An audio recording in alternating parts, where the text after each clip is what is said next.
It can be hard balancing taking care of kids, senior loved ones, and yourself.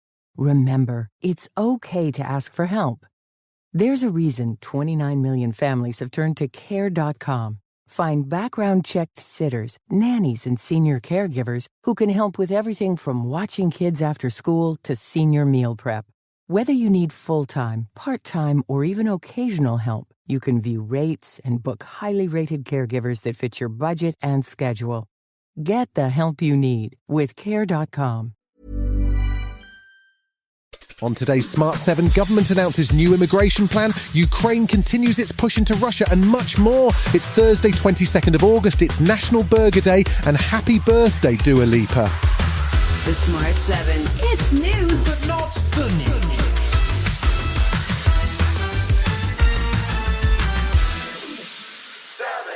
Home Secretary Yvette Cooper announced new plans on Wednesday to target people smuggling gangs as part of a crackdown on illegal migration. She says the National Crime Agency will hire up to 100 specialists to focus on breaking up the gangs as the immigration issue moves up the government's agenda following the recent violent protests. Home Office Minister Seema Malhotra says the government is also planning a major programme of returns for those here illegally. It's really important that we see an order brought back into the chaos that we've seen for far too long.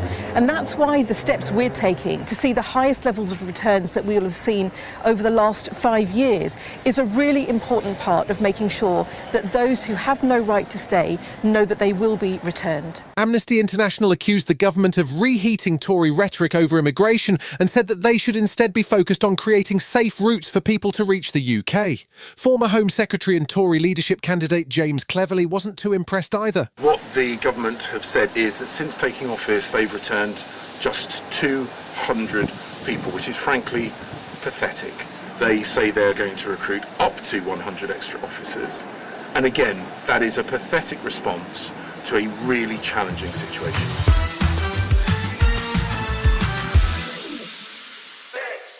There was no sign of a breakthrough in the ongoing efforts to get a ceasefire agreed in Gaza on Wednesday. US Secretary of State Anthony Blinken had been busy meeting with Israeli Prime Minister Netanyahu, then flying to Egypt and on to Doha, but with little sign of any progress. He was pleading for action from both sides before he returned to Washington. Time is of the essence because every single day, women, children, men in Gaza are suffering without access to adequate food and at risk of being wounded or dying in fighting that they didn't start and they cannot stop. Wednesday saw Joe Biden make another call to the Israeli Prime Minister, but there's continuing scepticism in the region that any progress will be made, and Netanyahu has still not commented publicly on the ceasefire negotiations.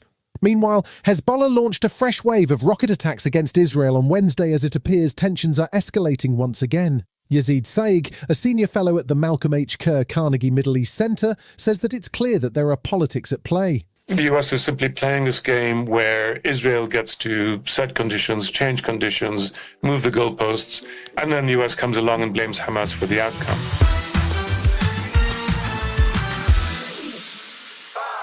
Ukraine continued its ongoing incursion into Russian territory on Wednesday, with Ukrainian forces now more than 20 miles inside the Kursk region, according to their army chief, Oleksandr Syrsky. Ukraine also launched a massive drone attack directly on Moscow, with Russia reporting 11 drones shot down. Russian forces continue their own push inside Ukraine, inching closer and closer to the key town of Pokrovsk, as Ukraine began to evacuate families with children. There are 2 nuclear plants in the middle of the ongoing combat, one in Kursk and the other at Zaporizhzhia in Ukraine.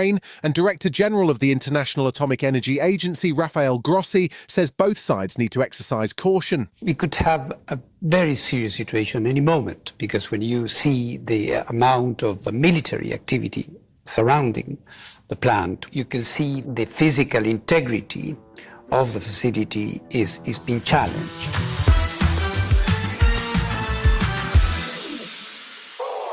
Italian diving teams finally accessed the wreckage of the luxury yacht that capsized off the coast of Sicily on Wednesday. After a difficult salvage operation, they managed to retrieve 5 bodies, although one person still remains missing. The yacht sank after a freak storm early on Monday morning, and British tech entrepreneur Mike Lynch and his daughter were both among the missing persons.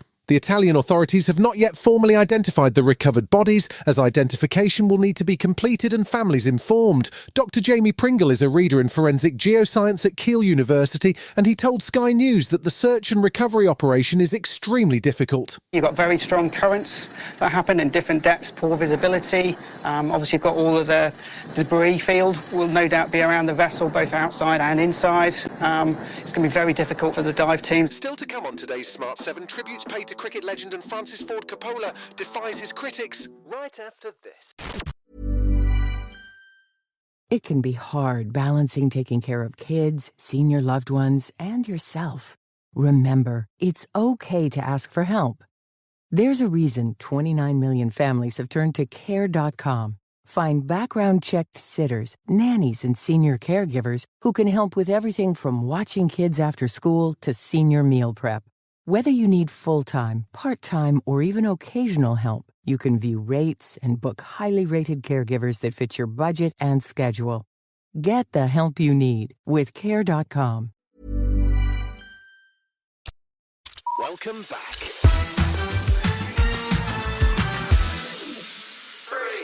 Wednesday saw the first day of a 3-test series with England hosting Sri Lanka at Old Trafford. Bad light stopped play around 4 p.m, with Sri Lanka bowled out for 236 and England with 22 already on the board. Ollie Pope had a good first day as captain, but England's injured captain Ben Stokes was also on hand, as before the cricket got underway, there were tributes paid to England legend Graham Thorpe, who died tragically earlier this month. Thorpe represented England 100 times in test matches, and Stokes had fond memories of him before the game. He was just a great man. Not only was he a huge influence in my career, but I just thoroughly enjoyed every single moment I spent around with him. Great person to have in the dressing room, making everyone smile.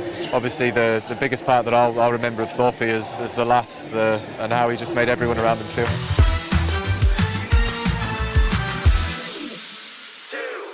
Adam Sandler has been quietly churning out movies on Netflix for some time now, and he's even had a couple that were pretty successful. He's out and about at the moment promoting a more traditional comedy special, also on Netflix, called Adam Sandler Love You. The big news, though, is that he's finally begun work on a sequel to legendary golf movie Happy Gilmore, almost 30 years after the first one came out. He's already signed up Mr. Taylor Swift, Travis Kelce, and a bunch of golfers, as he told Jimmy Fallon on The Tonight Show. And now that his kids are heading to college, he was reminiscing about his own college days. My first day of college, and I brought my amplifier for my guitar. I brought the amplifier over to the window in New York City, and I was going, "You bring me a hamburger." and I go, "This is the Lord."